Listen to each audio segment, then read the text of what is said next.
Padre, en el nombre de Jesús queremos darte gracias en esta noche, Señor, por la bendición y la oportunidad que nos das de estar juntos. Te pido en el nombre de Jesús, Señor, que tu presencia, tu gloria sea en medio nuestro, Señor, y que de una manera especial podamos ser guiados por tu Espíritu Santo.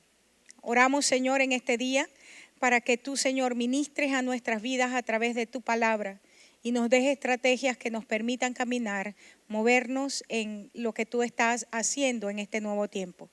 En el nombre de Jesús, Señor, ordenamos a toda situación, circunstancia, persona que el enemigo quiera utilizar para impedirnos caminar en tu propósito. En el nombre de Jesús queda anulado por el poder de tu palabra ahora. Nosotros estamos, Señor, caminando en tu palabra. Estamos caminando en tu instrucción, Señor, y tu palabra es viva y eficaz y corta como espada de doble filo y penetra profundo. Así es que en el nombre de Jesús nosotros decretamos, Señor, en este momento la victoria de nuestro Dios y la derrota absoluta de los poderes que se quieren levantar en contra de tu iglesia. Hoy le recordamos a los principados y a las potestades que no tienen ninguna parte en la iglesia de Cristo y que nosotros nos levantamos y edificamos la obra que nos ha sido encomendada para este tiempo. En el nombre de nuestro Señor Jesucristo. Amén. Hemos estado trabajando un tema interesante por todo lo que fue el mes pasado y lo que apenas empezamos de este mes. Tiene que ver con estrategias para nosotros caminar en la nueva estación. Y hemos visto ya varios tópicos al respecto. Y la semana pasada inicié un tema que creo que hoy lo voy a terminar. Tiene que ver con las semillas del cambio. ¿Cómo se produce el cambio en los tiempos en los cuales nosotros transicionamos? Decía, en todo este mes he estado mencionando la misma frase, es que el tiempo de la transición es un tiempo difícil. Es un tiempo difícil, a veces es un tiempo doloroso, también es un tiempo donde para nosotros es difícil a veces sentirnos con seguridad porque empezamos a movernos y a ver cosas que no son familiares o cosas que nos desagradan. Empezamos a detectar con facilidad obstáculos y nos encontramos a nosotros mismos como vulnerables a la circunstancia. Y tomé el pasaje, o mejor dicho, el hecho que tiene que ver con la celebración de la Pascua, que es la salida de Israel, del pueblo de Israel desde Egipto. Nosotros vimos, creo que fueron 6 principios la semana pasada. Y uno tenía que ver, Jesse, por favor, si vas pasando el PowerPoint en donde voy dando los principios fundamentales. El primero que vimos es que la iglesia tenía que andar de acuerdo con los tiempos. Y yo les decía aquí que nosotros nos movemos en este sentido, nos vamos moviendo es de acuerdo a la instrucción de Dios. No tiene nada que ver con la circunstancia presente. La circunstancia presente o lo que rodea el tiempo presente es una cosa, pero lo que la palabra de Dios dictamina es lo que establece la conducta del creyente. En este sentido, la conducta del creyente es intencional. Nos movemos con propósito. Amén. Nos aferramos a lo que Dios nos dice y en base a eso nosotros operamos. Por eso es que nosotros en el Señor podemos decirle a lo imposible que sea posible. A lo que es invisible en el mundo natural le podemos decir que venga a cumplimiento. ¿Por qué? Porque tenemos una palabra de Dios que ya se soltó. Segundo principio que vimos es que tienes que pasarlo un poco más, que son los principios 1, 2, 3, estos no son. Más adelante, por favor. Segundo es que la iglesia es una escuela donde se prepara a la gente para ser estándar en la sociedad. Y aquí hablaba acerca de que el ejercicio de liderazgo dentro del pueblo del Señor o en el pueblo del Señor, en la verdadera eclesía, va a crear personas excelentes. Y es interesante ver cómo la gente que ha salido de la iglesia en todos los ámbitos son gente que han logrado exceder, o sea, sobrepasar los estándares del mundo. La iglesia de Jesucristo en los últimos 40, 50 años ha permitido o se ha dado el permiso de ser permeada por las corrientes del mundo. Y entonces, en lugar de nosotros exportar nuestros modelos, empezamos a traer, a importar modelos del mundo para liderazgo, para trabajo en equipo, cuando es todo lo contrario. Nosotros generamos los modelos que van a ser el estándar en la sociedad. Eso es lo que quería decir este punto. Luego tratamos, en tercer punto, veíamos la necesidad que tenemos de irnos por encima de la revelación de la salvación y entrar a un lugar especial que es de intimidad con el Señor como nuestro Padre. Y yo les daba cuando dice en Juan 10:9, Jesús dijo: yo soy la puerta, el que por mí entra será salvo, pero entrará y saldrá y hallará pasto. Aquí se nos está dando un principio sobre que la salvación es simplemente la primera parte en Dios. Entramos por la puerta que es Cristo y lo que recibimos es salvación, pero nosotros no nos quedamos ahí.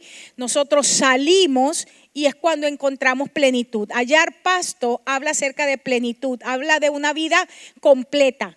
Habla de una vida con propósito, habla de una vida de logros, habla de una vida donde constantemente estamos en crecimiento. Ese era eso. Esos 3 puntos fundamentales. Entonces, de las semillas, primero vimos que el cambio ocurre en el tiempo de crisis. ¿Se acuerdan? Y veíamos que a la medianoche Dios hería a todos los primogénitos. Y Dios va a utilizar la crisis para darnos a nosotros puertas de oportunidades. El cristiano ve la crisis diferente al mundo. El mundo entra en desesperanza, el mundo entra en desasosiego, pero nosotros sabemos que los tiempos de crisis están hablándonos de puertas de oportunidad. La sabiduría de Dios consiste en que nosotros podamos abrir los ojos a esas puertas de oportunidades, determinar las oportunidades y tomarlas para nosotros en el nombre de Jesús. También decíamos, el segundo principio allí es que el cambio viene por una voz profética y apostólica, y veíamos que en esa ocasión Dios le habló a Moisés y Aarón. Ahora, yo hacía esta diferencia y les decía, no es tener un profeta y un apóstol sobre nosotros, eso no es ser proféticos apostólicos, es que nosotros como iglesia tenemos una revelación apostólica que es la capacidad de ser pioneros, es la capacidad de avanzar, es la capacidad de abrir camino donde no hay camino. Esa es la unción apostólica, es ir a los lugares donde nadie ha ido, hacer lo que nadie ha hecho, siendo lo que otros no han sido. Esa es la mejor definición del apostolado. Y ser una voz profética es tener la capacidad de declarar el corazón de Dios en medio de los tiempos, por fe. Y cuando hablo de declarar el corazón de Dios, recuerden que el corazón de Dios generalmente es contrario a lo que nosotros estamos mirando. Entonces, esa es la segunda cosa importante. También vimos que el cambio que se produce en los tiempos como los que estamos viviendo no es una continuidad. Es decir, no es que terminé lo que estaba haciendo en la estación anterior, pero ahora traigo como decir, bueno, voy a seguir construyendo sobre esto. No, sino que habla de un nuevo comienzo. La palabra que Dios le dio a Josué cuando estaba frente a ellos, dice que ellos estaban en Sitim y desde allí podían divisar a Jericó. Dice, el Señor le dice, asegúrate primero que nadie va a caminar por este camino que están dejando, que es el camino a Egipto. Nunca más van a volver a caminar por este camino de regreso. Pero también tienes que entender algo, Josué, le dijo el Señor, y es que el camino que tienes por delante nunca nadie lo ha caminado. Y esta es la razón por la cual necesitamos tener esa unción apostólica profética en los tiempos de cambio. Porque en realidad nosotros empezamos a caminar y no encontramos los principios bíblicos, pero el principio es eso, es la primera parte. todo lo que es la sustancia, la esencia de lo que vamos a vivir, el Señor lo va a tener que empezar a revelar. ¿Entienden? Entonces esa parte es importante. El Señor le dice, el camino que vas a caminar de aquí en adelante, nunca nadie lo ha transitado jamás. Esto también era importante, era el tercer principio. El cuarto principio que vimos la semana pasada tenía que ver con el cambio necesita de un entendimiento de sacrificio. Y aquí veíamos en el verso 3 de Éxodo 12, porque es el pasaje que estamos tomando, cuando el Señor le dice a Moisés que debían tomar un cordero y el tamaño del cordero era por familia. Una de las cosas importantes que necesitamos entender tú y yo es que en los tiempos de cambio nosotros vamos a tener que sacrificar. Todos necesitamos sacrificar. Y yo decía la semana pasada, no es solamente el pastor, no es solamente la pastora, no es solamente la familia pastoral, es que todos sacrificamos tiempo, sacrificamos dinero, sacrificamos relaciones, sacrificamos espacios de nuestra vida.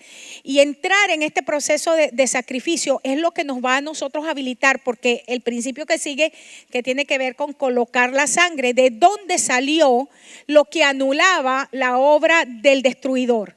Era del sacrificio que ellos hicieron. Y es importante que entiendas que el sacrificio es lo que te va a habilitar a ti a destruir o anular la obra del diablo en el momento que se presenta en el nuevo tiempo.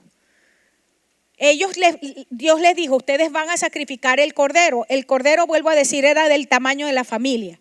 Y quizás en este momento voy a mencionar algo que quizás a algunos les pueda afectar. No es mi intención en un sentido, pero siempre mi enseñanza va a generar crisis. Y es que hay gente que quiere las bendiciones de Dios más grandes, siempre todos, o sea, todos nosotros, incluyéndome a mí, queremos bendiciones que sobrepasen nuestro tamaño, nuestras expectativas, ¿verdad que sí? Nosotros queremos en abundancia la bendición de Dios y eso no está mal, eso está bien, porque Dios promete una bendición, dice hasta que sobreabunda. Pero el asunto tiene que ver aquí que cuando nos toca a nosotros el sacrificio, damos sacrificio para alimentar un grillo. ¿Me está entendiendo lo que quiero decir? Eso es equivalente a decir que yo quiero tener para el próximo verano una gran cosecha de café. Quiero recoger 100 hectáreas de café. Pero solo quiero sembrar, solamente compro para sembrar media hectárea de café. Y a la hora de recoger, me dispongo a trabajar para recoger un cuarto de hectárea. ¿Qué cree usted que va a pasar? Simple y llanamente, olvídese de las 100 hectáreas, no pida, no ore, no grite, no patalee, no se tire boca abajo. Su cosecha depende de cuál fue su inversión en la semilla, de cómo usted pagó la semilla. Aún cuando usted compró la semilla, si usted no compró de la mejor calidad. Yo nunca he sido, no tengo nada que ver con granjeros ni nada de eso, no, ni me acerco. O sea, yo lo máximo que tengo es que me gustan las matas. A mí me encanta lo del jardín. Y yo he aprendido lo siguiente. Si usted compra, cuando siembro bulbos, por ejemplo, de mala calidad, los bulbos de mala calidad que ya están medio secos porque están en oferta, porque ya se les pasó la estación medio seco. Ay, los voy a pagar en 75 centavos. Esos bulbos probablemente se le dan de repente. Pero no va a ser igual que cuando usted compra aquellos bulbos, aquellas semillas de las flores en condiciones excelentes. ¿Sí me entiende? Donde usted los pone y les va a dar una cosecha de flores de la que usted quiere, de la mejor calidad. Entonces nosotros somos así con Dios. Esto tiene que ver aquí. El sacrificio en el tiempo de cambio es importante. Y vuelvo a decir, ¿sabe que la parte más fácil de sacrificar es la financiera? Súmele a eso su tiempo. El tiempo de estudio.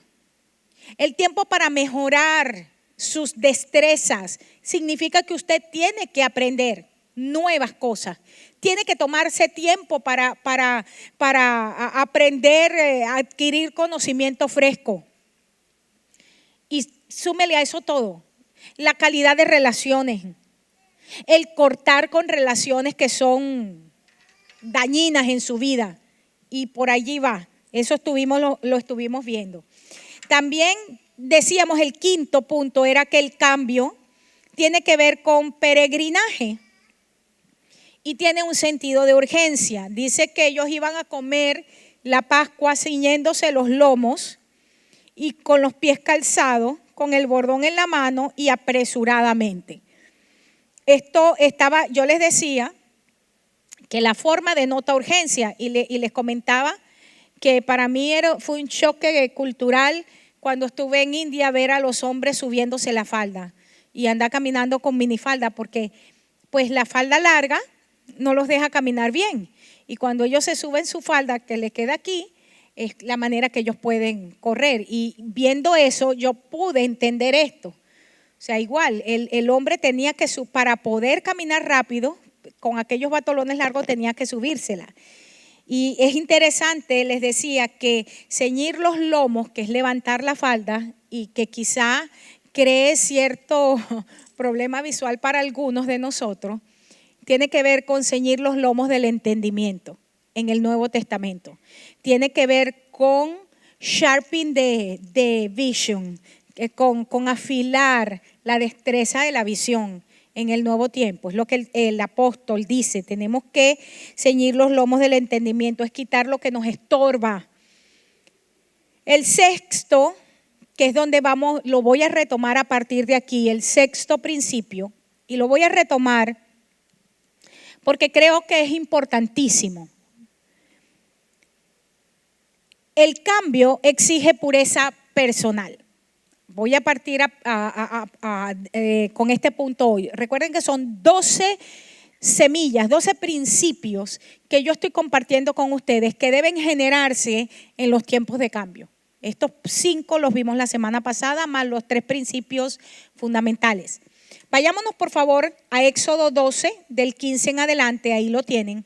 Dice, 7 días comeréis panes sin levaduras, y así el primer día haréis que no haya levadura en vuestras casas, porque cualquiera que comiere leudado desde el primer día hasta el 7º día será cortado de Israel. Fíjense lo fuerte que es esta analogía que el Señor hace que Israel viviera. Mientras estaba la Pascua, no podía encontrarse levadura en toda la casa. Ahora, la levadura para una sociedad que vivía como la mayoría de los latinos, haciendo sus panes, era bien difícil sacar completamente la levadura de la casa. De lo contrario, Dios los mataba. Verso 17, y guardaréis la fiesta de los panes sin levaduras, porque en este mismo día saqué vuestras huestes de la tierra de Egipto. Por tanto, vas a guardar este mandamiento en vuestras generaciones como una costumbre perpetua. Ahora, nosotros no sacamos la levadura de la casa, sino nos vamos al significado. Dice que el que coma leudado, verso 19, sea extranjero como natural del país, será cortado la congregación de Israel. Cualquiera que en este tiempo se le encuentre levadura, Dios lo corta. ¿Qué quiere decir eso? La primera cosa que yo quiero decirte es que para Dios, o sea, Dios no juzga con la misma severidad las fallas externas, ¿verdad? La equivocación externa, como el hecho de que el corazón sea incorrecto. Yo decía en estos días, en algún momento, hay gente que con tanta facilidad, sabiendo que está haciendo mal, dice, Dios conoce mi corazón. Ustedes no saben cuánta gente me dice eso. Y siempre que me lo dicen, a mí me da frío por dentro, porque justamente como Dios conoce el corazón, como es Dios el que conoce el corazón, no deberían ser tan apresurados en decirlo, como Dios conoce mi corazón. Es porque quieren darle a uno como una cachetada emocional para decir no te metas. Y yo sé, justamente porque Dios no tiene tanto problema con que tú te equivoques de verdad. Pero los corazones incorrectos, Dios sí tiene problemas. Cuando el corazón está mal, Dios sí tiene problemas. Eso es lo que se refiere a la levadura. Porque traigámoslos al tiempo presente. ¿Quién es la casa de Dios ahora? Somos nosotros. No es este lugar. Miren, nosotros nos vamos de aquí. Y usted no sabe si hay brujos metidos en este lugar como diáconos. Pues no sería la primera ni la última. Y uno se va y ellos vienen a hacer sus rituales de brujería. La casa de Dios no es esta. La casa de Dios es esta. Amén. Entonces, de donde hay que sacar lo leudado es de aquí. Ahora fíjate bien. ¿Cómo se sabía en el tiempo pasado del antiguo pacto que una persona estaba correcta? Era porque tenía la marca del pacto, circuncidado. La razón por la cual las mujeres no entraban al salón principal con los hombres, escúcheme, para que a los machistas usted le pueda dar una bofetada por su ignorancia.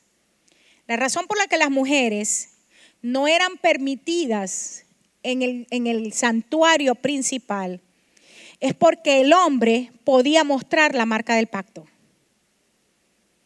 Porque recuerden que la marca del pacto era visible, era en el prepucio, era en su parte privada, le cortaban la punta. Pero ¿cómo se lo comprobaban a una mujer? ¿Está entendiendo? Entonces la razón por la cual las mujeres no entraban al salón principal es porque la mujer no podía mostrar marca del pacto. ¿Entiende ahora? Ahora, recuerde que esto es símbolo. Por eso es que en Efesios Pablo dice que nosotros crecemos a la estatura de varón, porque eso es una figura. Es una figura. Era como decía el pastor el domingo. En el Señor, todos nosotros somos un varón perfecto, pero todos somos la novia del Cordero. ¿Para qué? No entremos en conflictos de sexismo. Dios es perfecto. Pero en el caso del pacto, eso ocurría. Ahora bien, uno de los puntos que a mí yo siempre he dicho con toda la tranquilidad del corazón, es que si alguien que es incircunciso de corazón puede pasar allá y el portero, o sea, la persona que está en la puerta lo puede dejar entrar porque le faltó discernimiento, porque no se dio cuenta, porque se metió, lo que sea. Pero no así ocurre cuando entra a la casa del Señor, porque es el Espíritu Santo en el nuevo tiempo. Ahora fíjense, quiero mostrarles algo, porque ahora que estamos en el nuevo pacto, encontramos en Marcos 8, 13 al 16 a Jesús hablándole a los discípulos con respecto a qué era esto de la levadura, que tenía que ver con el antiguo pacto. Le dice, entonces los dejó, esto es a los fariseos en el contexto, y volviendo a entrar en la barca se fue al otro lado del lago. Se habían olvidado de llevar algo de comer y solamente tenían un pan. Estoy leyendo en la Dios habla hoy, ahí lo coloqué. De comer y solamente tenían un pan en la barca. Jesús les dijo, miren, cuídense de la levadura de los fariseos, primera levadura, la levadura de Herodes. Y los discípulos en ese momento, porque no entendían, porque ellos estaban con el mandato mosaico de sacar la levadura, pensaban que estaba hablando de que no habían llevado el pan. Es interesante porque la levadura, no solamente en el Antiguo Testamento, en el Nuevo Testamento de manera más clara, más amplia, en este caso es una metáfora que está señalando el orgullo y la arrogancia. El Señor está diciendo, tú tienes que cuidarte de la levadura de los fariseos. En otro pasaje dice de los fariseos y de los saduceos. Y en este agrega, y también la de Herodes, son 3 tipos de levadura. La levadura, todos nosotros sabemos, es un agente de fermentación, hace que la harina se levante. Y por eso es la metáfora de que el Señor dice, quiero que saques la levadura, porque es como cuando la gente se inflama de orgullo, se hincha de orgullo, se pincha, dicen los colombianos, ¿verdad? Dicen, ay, qué pinchada. Y dicen los venezolanos, ay, pero mírala qué orgullosa, altanera y pretenciosa. Y bueno, cada quien tiene su forma de decir, pero eso es levadura. Ahora fíjate bien. Quiero que vayamos allí, cámbiamela por favor. La levadura, desde la perspectiva de Jesús, es un elemento de corrupción que penetra el pan. Ahora, ¿quién es el pan en el Nuevo Testamento? Jesús. Dice, yo soy el pan que bajó del cielo. Y Jesús, según el mismo Nuevo Testamento, es la palabra. Juan lo dice, en el principio era el verbo, era la palabra. Y ese verbo se encarna en Jesús. ¿Qué es lo que está diciendo Jesús? Ten cuidado con la levadura de los fariseos, de los saduceos y de Herodes. Es que el pan, que es la palabra, que es Cristo mismo, nosotros permitimos que sea permeada por el orgullo, por la hipocresía, por no creer los principios, que es el caso de los saduceos, ahí lo tengo, los principios fundamentales de lo que es el evangelio. Y porque permitimos que los sistemas políticos y económicos del mundo llenen esos principios de la palabra.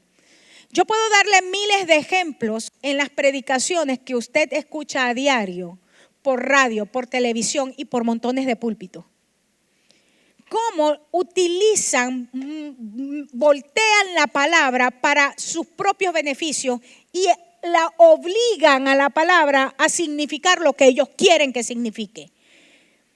Veamos en primer lugar, porque les coloco ahí un principio, la levadura de los religiosos en general es la preocupación morbosa en mantener un control sobre los rituales del pueblo. Se preocupan en cómo se visten, en que si se tocan o no se tocan la mano, que las mujeres de un lado y los hombres de otro, en que la falda sea más abajo de la rodilla. O sea, todo es externo. Hay lugares que a mí, de hecho yo he estado en unos cuantos de estos lugares, que la diaconisa está en la entrada, es para darte un paño mojado por si llevas un poquito de brillo, que te lo quites. Es porque si llevas puesto el pelo de manera indecorosa, según ellos, te agarres un moño al estilo viejo. No están allí para darte la mano y decirte qué bendición es tenerte y compartir contigo, sino para que tú de manera, o sea, a juro te tienes que vestir y arreglar. Si llevas un poquito algo que les parece que no, te montan un trapo hediondo a cocina encima. Eso es levadura. Eso es levadura. Pastores que invierten horas de radio y televisión hablando de los zarcillos y hablando del perfume que se ponen las mujeres. La levadura, cuando entra en la masa del pan, cambia lo que es toda la contextura de esa masa. Cuando el pan, cuando la palabra de Dios es leudada por la hipocresía religiosa, cambia completamente su estructura, vamos a decirle así, su estructura molecular. Y por eso es que nosotros podemos tener gente que aún mata en nombre del Señor y cree que está bien. La levadura de los fariseos, de los saduceos y de Herodes, ¿qué es? Recuerda que estamos tratando que en los tiempos de cambio necesitamos estar puros. ¿Cuál es la primera levadura? La de los fariseos. Representa la hipocresía. Lucas 12:1 dice, guardaos de la levadura de los fariseos. ¿Qué es? Ahí mismo lo dice, hipocresía. Hipocresía. ¿Qué levadura tan común dentro del cuerpo de Cristo en este tiempo? Es tan fácil en este momento para muchísima gente decir lo que no siente, tratar de tomar ventaja de manera, vamos a decir así, con alevosía de los demás. Hipocresía. Es la piedad malentendida que está convertida en legalismo. Es justicia sin misericordia. Es cuando queremos aplicar la letra. Por eso es que la Biblia dice que la letra mata, pero el espíritu vivifica. Es el caso de aquella mujer encontrada en el adulterio. La ley decía apedréala. ¿Y qué hicieron los fariseos? Aquí te la traemos, Jesús, para que seas tú el primero. Te vamos a dar a ti el privilegio de meterle la primera pedrada a la adúltera. Esa es la justicia que mata. Pero la justicia que vivifica, ¿cuál es? Yo no te condeno, vete y no peques más. ¿Estamos entendiendo? Es alejarnos de la gracia, del amor, de la gratitud, del respeto a otro para caer en el abuso de poder. Estamos hablando de lo que es la hipocresía fariseica metida dentro de nuestras congregaciones. Es cuando me aprovecho de los demás, es cuando abuso de los demás. Algo que no puede ser ni por cultura ni porque sea su práctica es el bullying que se utiliza en las conversaciones. Reírse, burlarse de la gente. No es, en el Señor no es permitido. No podemos. ¿Cómo tú de la persona que te burlas vas a pretender ministrarle? Porque le estás irrespetando. De la persona que abusas. Cuando abusas de los demás porque son más débiles. Eso es hipocresía fariseica. Y el Señor dice, si encuentro levadura en tu casa, voy a matarte. Tengamos cuidado en nuestras relaciones. Seamos gente íntegra. Seamos gente franca, abierta.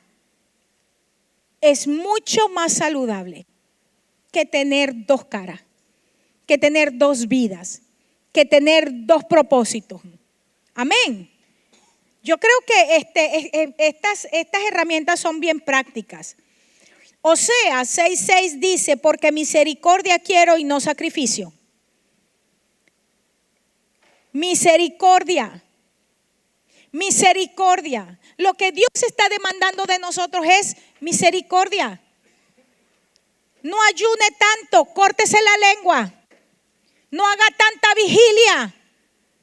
Córtese la lengua primero. O sea, no te sirve. Yo no estoy diciendo que el ayuno, la oración, la vigilia, que sean malos. Lo que estoy diciendo es, no pienses que porque haces estas cosas vas a quitar de tu vida el castigo del Señor cuando tienes las otras cosas. El Señor prefiere, dice aquí, prefiere que te seas misericordioso antes que sacrificarte tanto. Y dice, conocimiento de Dios más que los holocaustos. Es pagar el precio por crecer en la revelación de Dios para este tiempo, hacer cosas. Hay gente que se sacrifica tanto en sus propias cosas y deja el tiempo de crecer en el Señor. Y aquí el Señor está diciendo, más que el holocausto, ¿qué está sacrificando? Es que yo me sacrifico tanto para que mi familia tenga una vida digna. Necesitas primero el conocimiento del Señor, porque el conocimiento es lo que te hace libre. El conocimiento es lo que te permite trabajar con menos tiempo.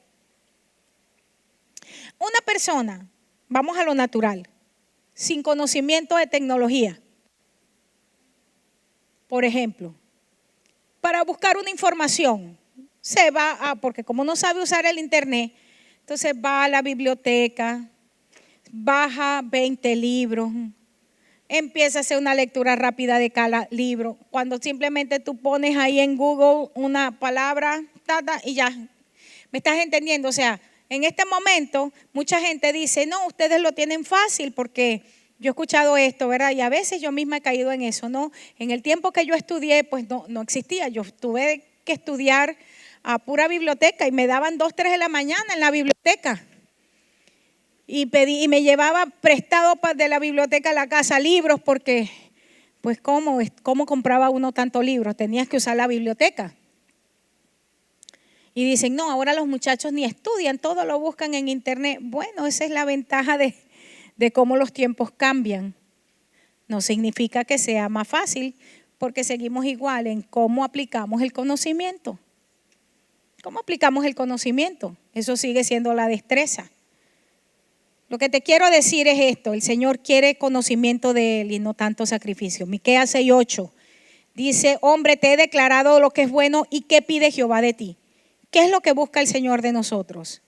Solamente hacer justicia, amar misericordia y humillarte ante tu Dios. ¿Qué quiere Dios de nosotros? ¿Qué demanda Dios de nosotros? No es tanta cosa, hagamos justicia. Hermanos, ¿qué significa hacer justicia? Si yo veo que alguien está siendo injusto con otro, me meto y le digo, no voy a permitir esto. Pero ¿cuántas veces usted está mirando una injusticia y dice, ay, yo no me voy a meter en problemas, ese no es mi asunto? Y se queda en silencio. No, la naturaleza del verdadero cristiano es hacer justicia. Amar la misericordia significa que aún paso por encima de mis propias necesidades para ser benevolente con los demás. Cuando usted no tiene, había una canción que cantaban, yo creo que es de los 70s, 80s, 70s. La escuché fue en la iglesia católica cuando el tiempo de los que los carismáticos estaban en su apogeo. Y decía, cuando el pobre nada tiene y aún reparte. Cuando el hombre pasa sed y agua nos da. Cuando el débil a su hermano fortalece. Va Dios mismo en su mismo caminar. Cuando nosotros no damos porque nos sobra, sino porque amamos misericordia. Eso es lo que está diciendo allí. Nosotros no damos porque nos sobra. Nosotros damos porque amamos. Amén. Eso es lo que está diciendo aquí. La levadura de los saduceos, en el momento de Jesús, los saduceos rechazaban la doctrina fundamental, negando la resurrección y la existencia de los ángeles. ¿Qué significa eso? El apóstol Pablo, de una manera súper interesante, en 1 Corintios 15, 13 al 15, da una tesis que es súper profunda y que solamente quiero leer con ustedes. Dice, si no hay resurrección de muertos, porque Pablo está haciendo una defensa del evangelio ante estas doctrinas saduceas. Dice, si no hay resurrección de muertos, entonces ni siquiera Cristo ha resucitado. Los saduceos, la levadura de los saduceos era que ellos no creían en la resurrección ni en la operación de que había un mundo espiritual, pues. Así hay montones de gente en este momento dentro de la iglesia. Verso 14. Si Cristo entonces no ha resucitado, ¿para qué nos vamos a poner a predicar y para qué vamos a creer? Si Él está muerto. Verso 15. Aún más, somos testigos falsos de Dios. Somos mentirosos porque hemos testificado contra Dios que Él resucitó a Cristo, a quien nos resucitó, si en verdad los muertos no resucitan. ¿Está entendiendo? La doctrina de los saduceos que en este momento se está moviendo dentro de la iglesia de Cristo es negar verdades que son fundamentales. Comentábamos, y lo comentaba creo que el pastor hace 2 viernes, cuando nosotros llegamos aquí en los 90, una de las enseñanzas más fuertes que había era que si usted clamaba la sangre de Cristo en un tiempo de liberación, que usted no tenía que usar la sangre de Cristo para ministrar liberación, porque lo que hacía era atormentar a los demonios y eso no salía así.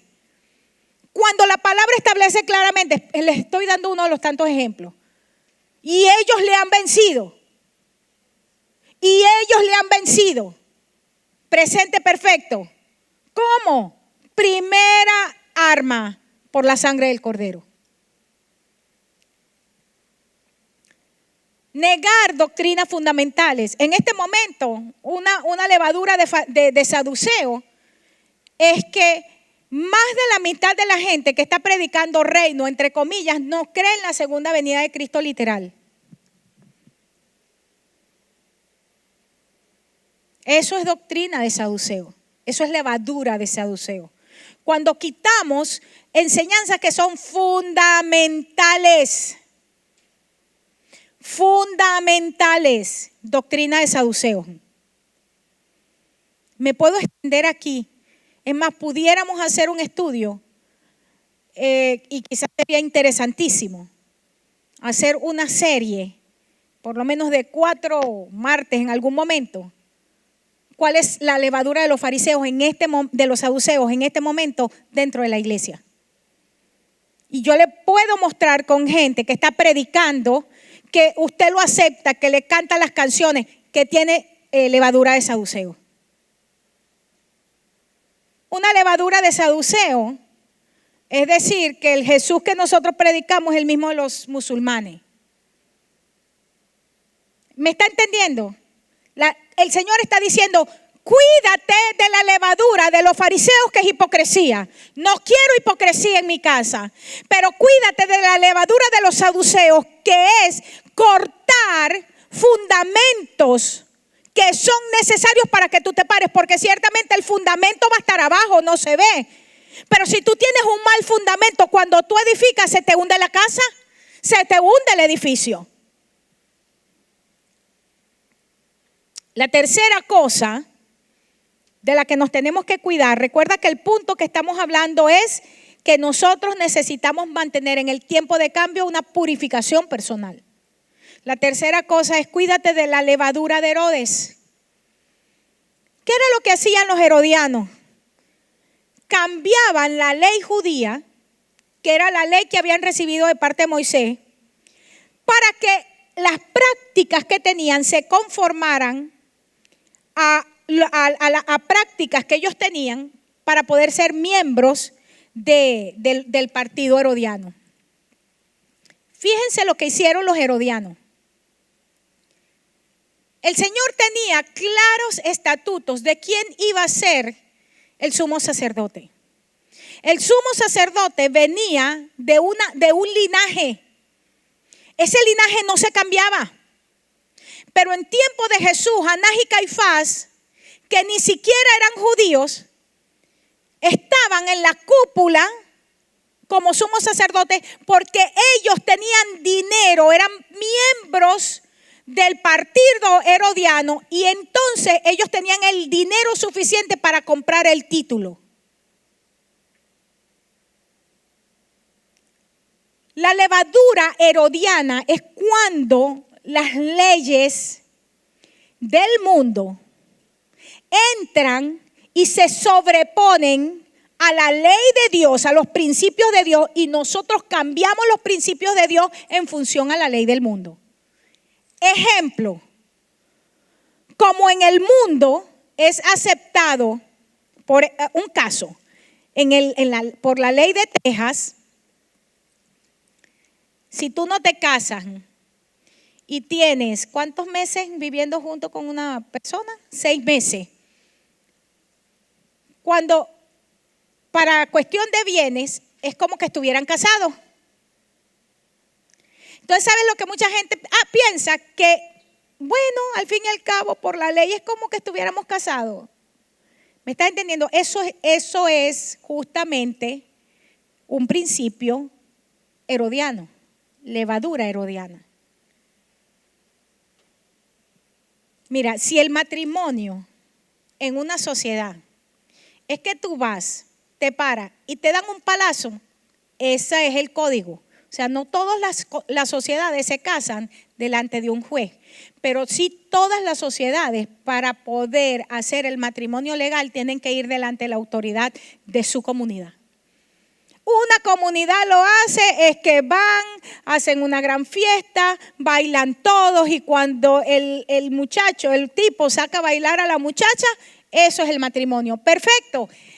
Si eso es lo establecido en esa sociedad, eso es la manera. Si ellos se van, si ellos hacen otra cosa, no están casados en esa sociedad. Yo no me estoy refiriendo a que, juro, tú tienes que ir delante del juez, pero sí por la sociedad en la que tú estás, cuyos códigos son tus códigos, tienes que cumplir esos códigos. Para hablarte de una.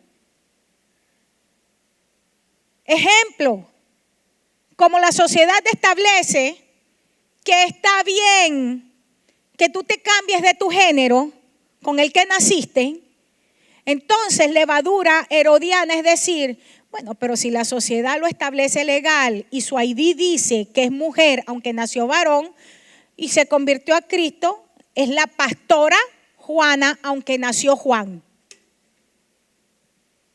Eso es levadura herodiana.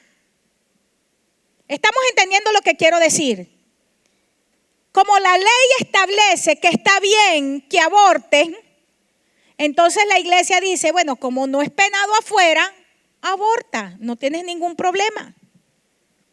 Eso es levadura herodiana. ¿Estamos entendiendo? El Señor dijo, cuídate de la levadura de los fariseos, que es hipocresía metida en mi casa. Cuídate de la levadura de los saduceos, que es gente que está en posición de liderazgo, pero que está invalidando los principios de Dios y dándole explicaciones. Y cuídate de la levadura herodiana, que es utilizar las leyes del mundo para sobreponerlas sobre las leyes de Dios y entonces operar en eso. ¿Entendimos?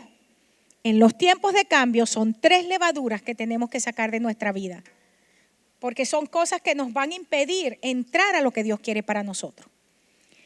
Séptimo,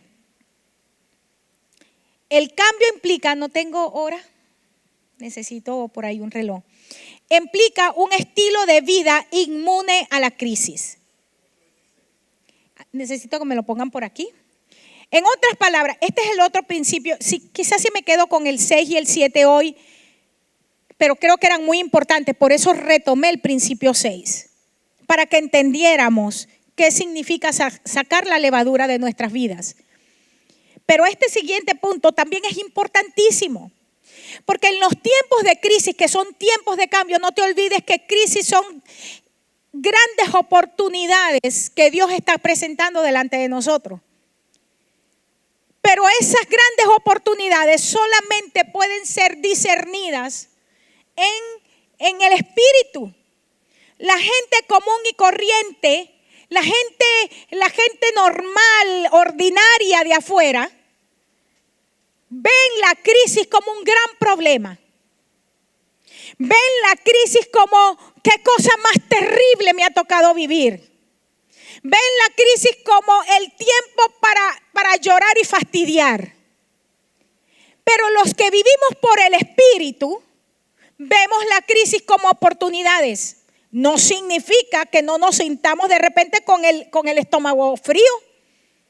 Porque hay situaciones que uno vive, caramba, que de repente el estómago se te enfría y tú dices, Señor, si tú no metes tu mano en esto, me quedo muerta en el intento.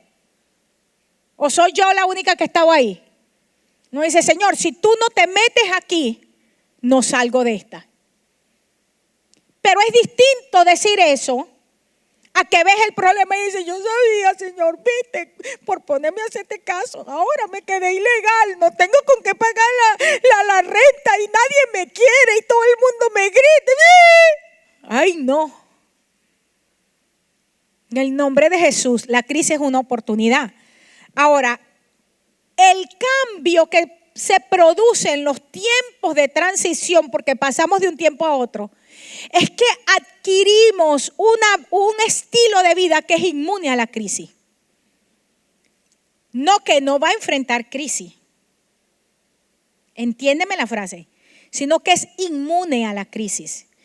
Si yo soy inmune, por ejemplo, a mí me pusieron la vacuna de tuberculosis y eso me hace inmune a la tuberculosis, ¿verdad? No significa que la tuberculosis se erradicó del mundo, sino que a mí no me toca. en el tiempo de cambio, adquirir una vida inmune a la crisis, es que la crisis viene, pero no va a cambiar mi estilo de vida, no cambia mi agenda, no cambia mis prioridades, no cambia mi visión. Vamos a ver, Éxodo 12:22. Dice, toma un manojo de hisopo, mójalo en la sangre que estará en un lebrillo y unta el dintel y los dos postes con la sangre que estará en el lebrillo, y ninguno de ustedes salga de las puertas de su casa hasta la mañana. Hay una instrucción. Primero, como el tiempo de cambio requiere un sacrificio, ese sacrificio te entregó a ti la habilidad ahora para enfrentar la crisis. ¿Ves por qué muchos en los tiempos de cambio? Porque no sacrifican. Cuando viene el destruidor, no pueden enfrentarlo. Pero si yo soy cristiano, si yo amo a Cristo, si yo conozco la palabra, pero no ha sacrificado nada. Y vuelvo a decir con respecto a ese punto, no es solo dinero, no ha sacrificado nada. No ha sacrificado tiempo para crecer en revelación. Aquí está diciendo, después que tú mataste el cordero que te comiste con tu familia, ahora esa sangre la vas a untar en los dinteles de la puerta. Pero esa sangre no la tendrías si no hubiese sacrificado. ¿Estamos entendiendo? Sigue diciendo, ¿por qué? Tú vas a poner esa marca en las puertas y te vas a quedar dentro de tu casa hasta que salga el sol. Porque Jehová, no es el diablo. No es el diablo el que vino a matar a los hijos a los primogénitos. ¿Quién dice ahí? Es el Señor. Entonces estás viendo que la crisis, ¿quién la genera? Dios. Porque es una oportunidad de bendición para nosotros. Porque todo lo que Dios hace es bueno. ¿Cómo me vas a decir tú que es bueno que va a pasar matando? Yo no sé cómo es que Él lo convierte, pero lo convierte en bendición. Yo no sé cómo es que Dios logra cambiar la estructura molecular de ese hecho para hacerlo bendición, pero lo hace. Y dice, porque Jehová va a pasar hiriendo a los egipcios, y cuando vea la sangre, donde en el dintel y en los postes, pasará Jehová aquella puerta y no dejará entrar al heridor en vuestras casas para herir. Jehová es el que está comandando al espíritu de muerte. Y ese espíritu de muerte no venía para los israelitas. Pero, porque dice, va a salir a matar egipcios. Va a salir a matar gente que no es del pacto. Pero si tú, siendo del pacto, no has sacrificado y has usado la sangre para untar tus puertas, entra. ¿Entiendes? El corazón de Dios no es quitarnos nada. Dios no quiere quitarte nada. Dios no quiere matar nada en tu vida. Dios quiere que tú seas bendecido, pero quiere que hagas, o que mejor dicho, sigas las instrucciones. Primero el sacrificio y luego esa sangre la pones, te quedas en tu casa, en el lugar de la morada de Dios, hasta que el sol salga. No te pongas a salir a medianoche con el destruidor en la calle. Hay gente que pierde todo sentido de la razón. Que hacen unas cosas. Cuando yo escucho cosas de que mataron a tal persona a 3 de la mañana en la calle, pero no venía del trabajo. ¿Y qué estaba haciendo? ¿A dónde estaba? Lo dejo hasta ahí.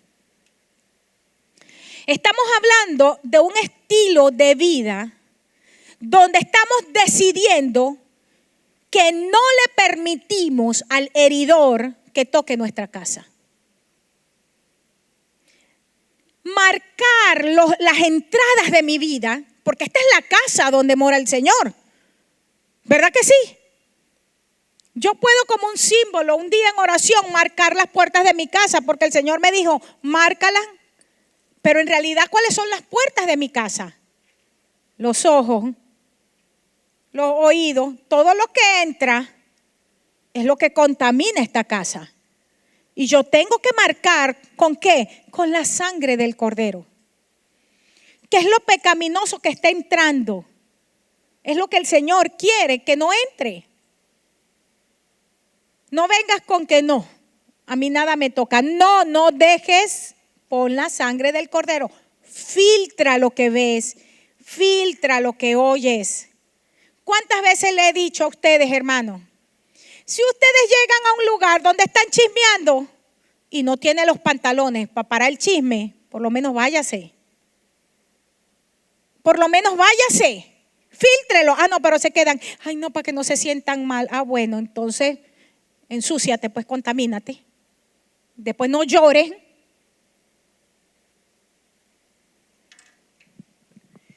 Qué fuerte esto.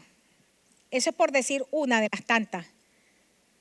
Yo soy inmune a la crisis es porque no me permito tener un estilo de vida donde el que está matando al heredero, al que tiene la capacidad para heredar, toque mi vida. Eso es tener un estilo de vida inmune a la crisis. ¿Estamos entendiendo?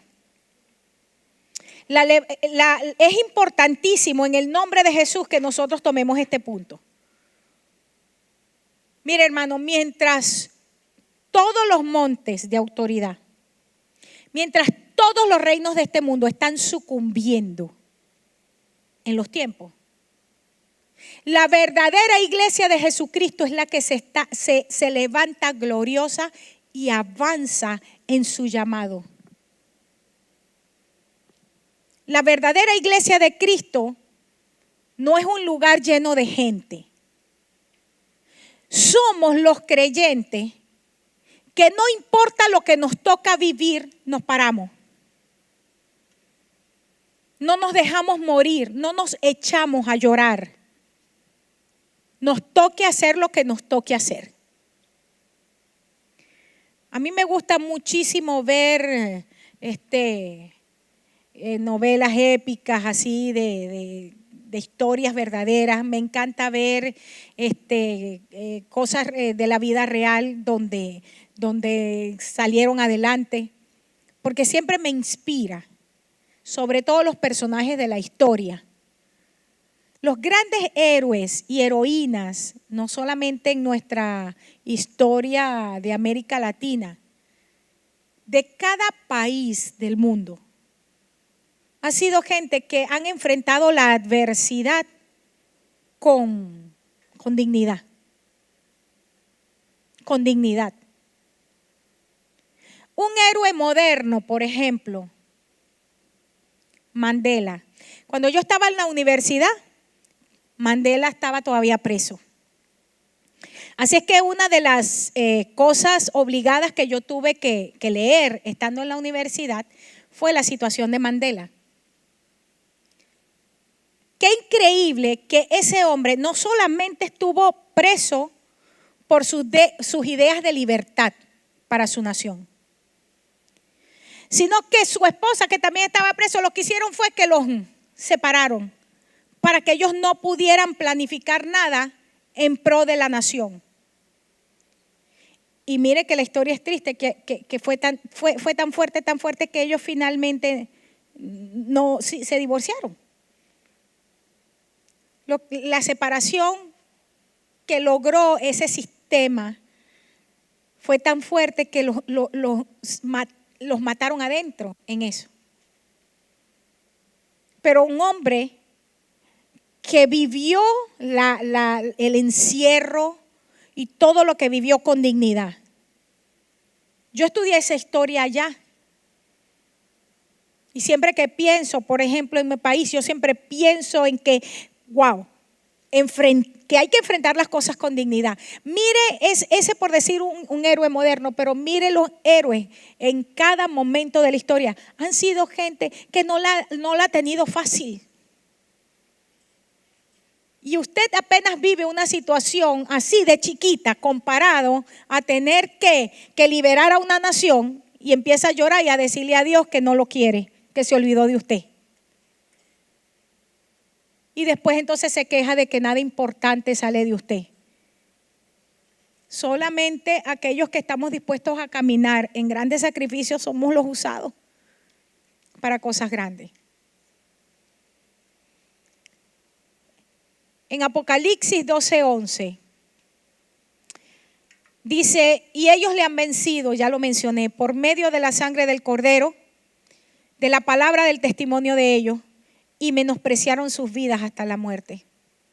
Primera de Pedro 2:8 y 9 dice, sabiendo que fuisteis rescatados de vuestra vana manera de vivir, de una forma de vivir que era hueca. De donde nos rescató el Señor, es que el Señor me rescató del pecado y de la muerte. Y cuando usted va a esas iglesias, me sacó del pozo cenagoso. Ok, pero ¿cuál era el pozo cenagoso? Que no tenías propósito. No importa si nunca tomaste, si nunca fumaste, si fuiste el ejemplo de vida, pero no tenías propósito de vida, igualito fue el pozo cenagoso.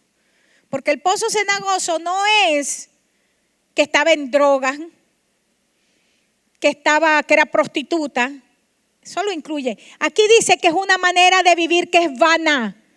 Una traducción más moderna es hueca, sin propósito de vida, sin metas que alcanzar, sin que hayan cambios que uno diga, wow, mira lo que se está haciendo, estoy haciendo una transformación, soy un agente de transformación en el lugar donde estoy, porque estoy usando de manera correcta mi capacidad de influencia. Estamos entendiendo de donde Dios nos rescató fue de esa manera de vivir.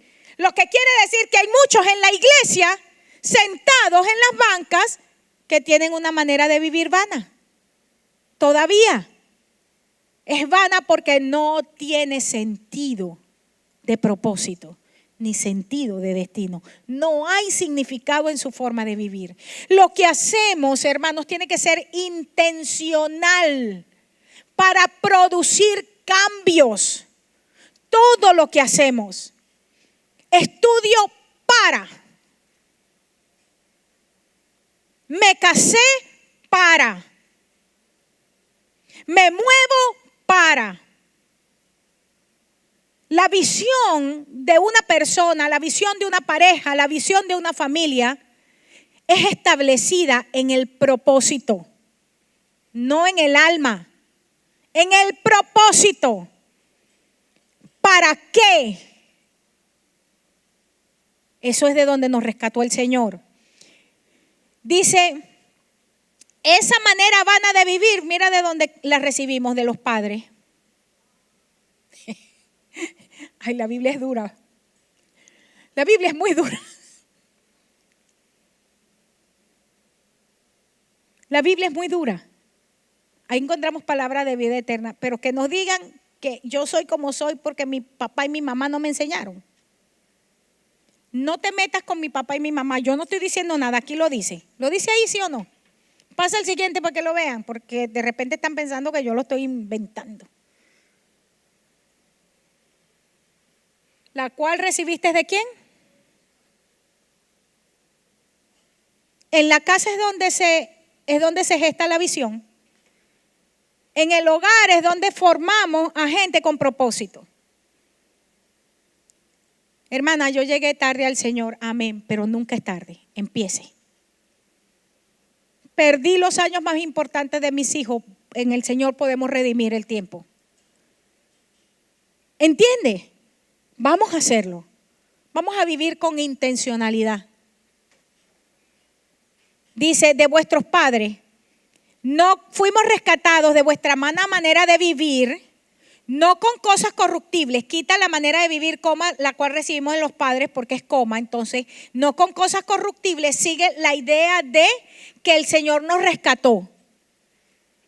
No con algo que es corruptible, como el oro, como la plata, sino con la sangre preciosa de Cristo. Es decir, no nos redimió porque tenía bastante dinero para comprarnos.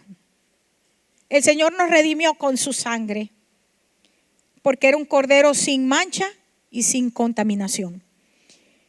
Primera de Juan 1:7, si andamos en luz, como Él está en luz, la consecuencia de que tú estás caminando en la luz del Señor es que tienes comunión con tus hermanos. A mí nadie puede juzgarme, no, yo veo, si eres una isla en la iglesia, no, tú no te relacionas con nadie porque es que en la iglesia nadie es digno de relacionarse contigo, tú andas en tinieblas. Aquí dice, la razón por la cual podemos tener comunión los unos con los otros porque estamos caminando en la misma luz del Señor.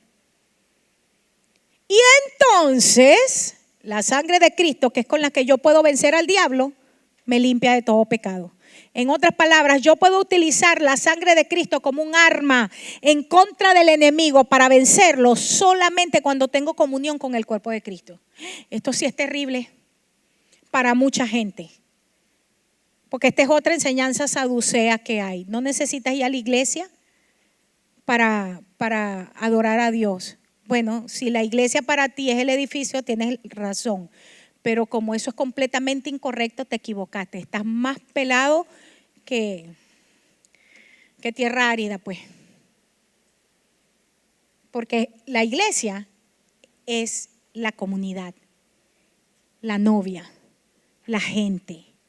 Y yo sí necesito al cuerpo de Cristo para caminar en luz, para tener comunión. Entonces, para que la sangre de Cristo como arma sea efectiva en mi vida. Sí lo necesito. Por eso es que el primer lugar donde el enemigo te va a atacar a ti es en relaciones. Por eso es que es tan difícil ser iglesia. Es demasiado difícil. No nos entendemos, no nos comprendemos. Mientras no me digan nada, todo está bien. Pero el día que me empiezan a decir algo, listo, me agarró conmigo. Yo sabía, esa es la historia de toda mi vida, pero es que no tiene otra cosa con quien meterse, sino conmigo. Jesucristo bendito. Miren, si yo no fuera pastor o profeta, la verdad es que ni me importara decirles nada. Porque por personalidad, a mí no me importa. La gente, la verdad que no me importa, por personalidad. A mí no me importa lo que está haciendo mi vecina. Yo jamás me he parado en una ventana a ver qué está haciendo la vecina. En mi vida, 52 años que cumplo en estos días, en mi vida yo me he puesto a ver qué está haciendo. Es que no me importa. La verdad, aunque se mueran del dolor, a mí no me importa lo que usted hace con su vida. La verdad es que yo digo aquí lo que tengo que decir porque el Señor me manda a decirlo. Pero a mí en realidad, si no tuviera que ejercer el rol de profeta, no me importa. Créanmelo. Porque yo no vivo de lo que usted hace o deja de hacer.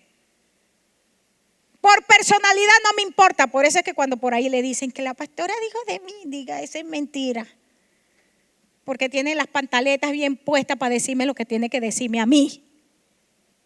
Entiéndalo. No necesito andar diciendo de usted nada. Entiéndalo. Pasa que todo el mundo juzga por su propia condición.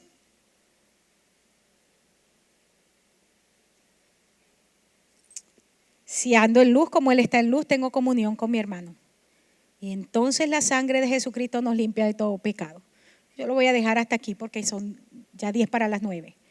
Y el siguiente punto es también largo como los dos que toqué. Déjame decirte esto, porque quiero cerrar.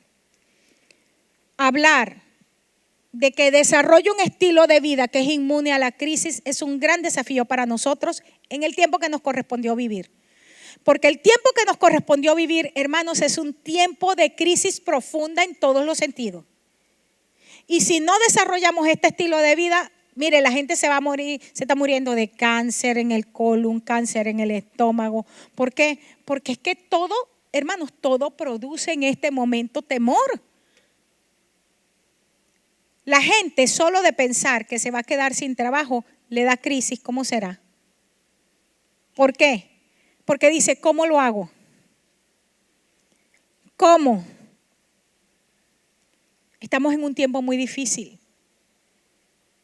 Las enfermedades, cada día salen enfermedades nuevas. Que la gente no sabe, si me enfermo de esto, dígame, voy a tomar nuevamente mi país de ejemplo, de ser un país con tantos recursos, que en este momento no consigan un antibiótico. Tienen el dinero para comprarlo, pero no lo hay. ¿Qué pasa cuando lo que tú tienes ni siquiera alcanza para pagar tu bienestar? ¿O es que la gente con millones de dólares no se muere igual de cáncer y no se muere igual de SIDA? Dígame, todo su dinero lo salvó. Pagaron los mejores médicos, los mejores hospitales, igualitos se mueren. Entonces, ¿cuál es la clave? Desarrollar un estilo de vida inmune a la crisis que nos tocó vivir. Nos tocó vivir, hermanos, tiempos de un gran alboroto en todo sentido. Hay gente que tiene temor de salir a la calle porque dice, ¿y si tengo un accidente? ¿Y si me roban? Hay que salir. No te puedes quedar encerrado en tu casa. No podemos. Hay muchas cosas que hacer, ¿verdad que sí? Y cada mañana nos ponemos la armadura del Señor, nos levantamos y decimos, Señor, en tu nombre. Porque salir ahora se ha convertido casi en una guerra campal. Desarrollar un estilo inmune. Que el heridor está afuera, pero yo sé que caerán a mi lado 1000 y 10,000 a mi diestra, mas a mí no llegarán. Porque habito bajo el abrigo del Altísimo. Habito bajo el abrigo del Altísimo y moro bajo la sombra del Omnipotente. Por eso mi declaración es, Jehová, tú eres mi esperanza y tú eres mi castillo y en ti confío. Amén. Y decía David en otro salmo, por lo tanto no seré avergonzado. Mis enemigos no van a reírse de mí, no voy a ser avergonzado porque el Señor es el que levanta mi cabeza.